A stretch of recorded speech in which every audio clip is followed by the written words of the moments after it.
Well, in a major reversal, President Trump has decided to postpone his campaign promise to move the U.S. Embassy in Israel from Tel Aviv to Jerusalem. Earlier today, he signed a waiver. That waiver keeps the embassy in Tel Aviv for the time being. The White House released a statement saying, quote, while President Trump delayed moving the embassy, no one should consider this step to be in any way a retreat from the president's strong support for Israel. In an interview with the Times of Israel, Israeli Prime Minister Benjamin Netanyahu said that while he appreciated the kind words coming from the White House, keeping U.S. Embassy outside Jerusalem, quote, drives peace further away by helping keep alive the Palestinian fantasy that the Jewish people and the Jewish state have no connection to Jerusalem.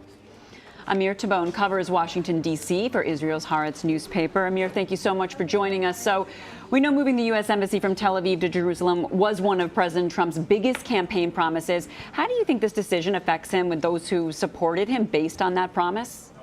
Well, obviously, I think people who supported him, whether it's in the U.S. Jewish community on the more right-wing parts of it, or maybe people in the more religious Christian right-wing communities that were expecting to see this decision, are disappointed. But I want to point out something. It's true that President Trump made a campaign promise to move the U.S. Embassy to Jerusalem. He's not the first president to make this promise, and he's also not the first president to break this promise once he gets into office and realizes the complexities. But we have to say, President Trump also made another campaign promise a number of times, which is to try to bring a peace agreement between Israel and the Palestinians. He said it during the Republican primaries and later during the general election that he thinks he can bring this peace deal. He calls it the ultimate deal. And I think it would be more fair to say that maybe he just realized too late that two of his campaign promises are actually contradicting each other, because if you want to get the peace deal, then you can't just walk in there and on day one of your administration, and also 6 months later, move the embassy to Jerusalem, which is something that would automatically create tensions with the Arab world and the Palestinians and decrease the chances to get a peace agreement. Yeah. So that's why eventually this decision was reached. That seems like a very big goal for President Trump. He wants to get some sort of a peace deal reached. You tweeted out earlier, Amir, that this is the first time Trump will pay a political price for trying to get Israel-Palestinian peace. If he's serious, there will be many more. What do you mean by that?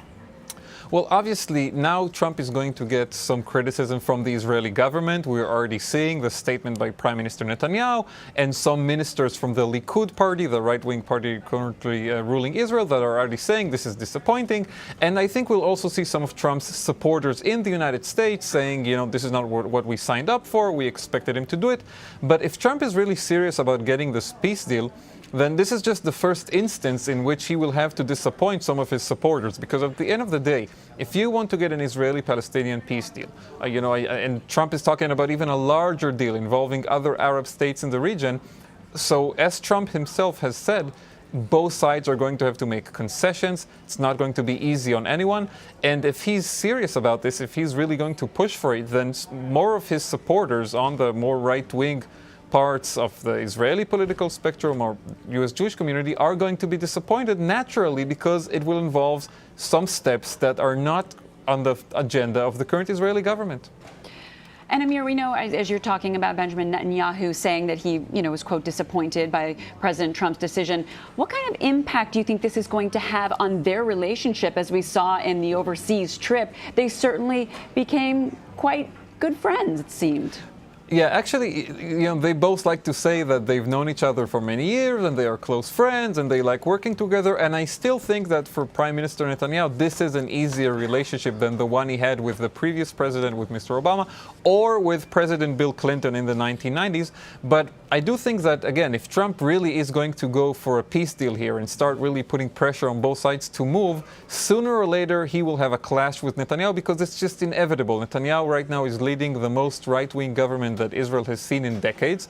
That government is not committed to a peace agreement. It doesn't support the idea of a two-state solution. And if this is the route that Trump is going to choose, so sooner or later the two of them will have to collide. And I think right now Netanyahu is trying to put out a message that says we are disappointed with this decision, but Trump is still a friend of Israel and we still respect him and look forward to working with him. We'll see how much that message stands if in a few months from now they keep clashing on these issues of the peace process again and again. Amir Tabone, great to have you here from our Washington bureau. Thanks, Amir. Thanks for having me.